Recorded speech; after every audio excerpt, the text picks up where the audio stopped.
بسم الله الرحمن الرحیم. السلام علیکم ملګرو. بیا هم د یو نوې ویډیو په وړاندې کولو سره نجیب الله زرک ته پښتو ژبه یوټیوب چینل ته راغلاست. د وګړو ټول بر تر روغ جوړ د صحت کلیم پرته نه وي. دا چې ما تاسو ته د افغان کوین د ویب سټ په اړه مسلسل ویډیوګانې جوړې کړې دي. دا غوې په تسلسل کې ونه ویډیو د په دې ویډیو کې به تاسو ته دغه د افغان کوین د بوست برخه تشریح کوم چې دغه د بوست برخه کوم کارونه سرته رسوي او څومره اړین دی په فری ماینینګ کې څومره رول لوبوي. نو دغه د بوست برخه دوستانو په دې بیټري او په دې انرژي سپیډ او ټاپینګ پورې تړلې ده.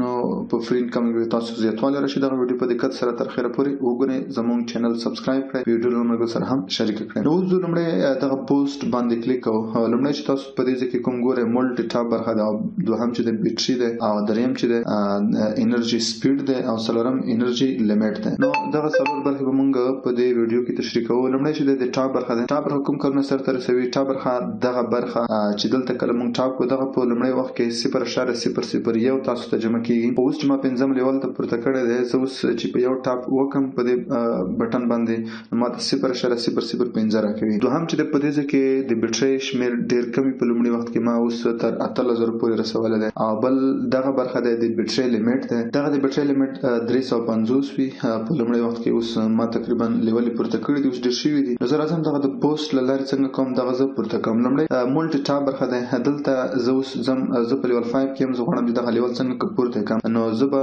مانه به 100 کوینونه څنګه شي، 100 کوینونه به لمانه کټ شي او دغه به یو لیول پورته شي. نو زه زم په دغه بټن باندې کلیک کوم.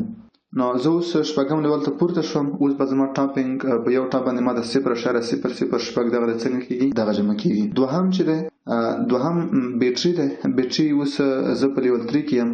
په میکسیمم چې ده پر منټ ماته 14 انرژي ماته جمع کیږي. اوس بیټري تر 8910 پورې لرم دریم لیول کې. زه غواړم چې دغه هم څنګه کم یو څه اندازې ډیره کم دغه برخه منتخبه ده. زه اوس زم بوست او دغه بټن باندې کلیک کوم. دغه څلورم لیول ته پورته شو. اوس ګورو چې زما د بیټري اندازه چې شو څو ته پورته شو تر 10040 پورې پورته شو. ولته سوال دل چې 8000 بل راځم د انرژي سپیډ ته راځم. انرژي سپیډ د څه لپاره استعمالېږي؟ انرژي سپیډ دغه تاسو ګورئ. زه دغه ټاپینګ کوم چې ختم شي.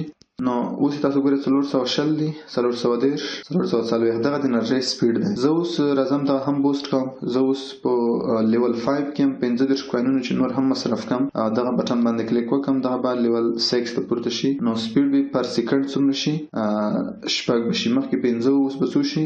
شپږ بشي. نو دا د تاسو ګورئ له پخوا اوس څنګه شو 50. خلاص دا ختمه. اوس ګورئ 490 502 514 نه هم په هغه کې تغیر راغلو په اندازه کې او هم سپیډ کې. او بل چې د اخر چې د انرژي لیمټ زه شپږم لیول کې اوس ما سره 550 انرژي لرم. نو زه راځم دغه برخه تاسو ته ښایي 550. زه اوس دغه څنګه کوم دغه هم پورته کوم. د بټن باندې کلیک کوم.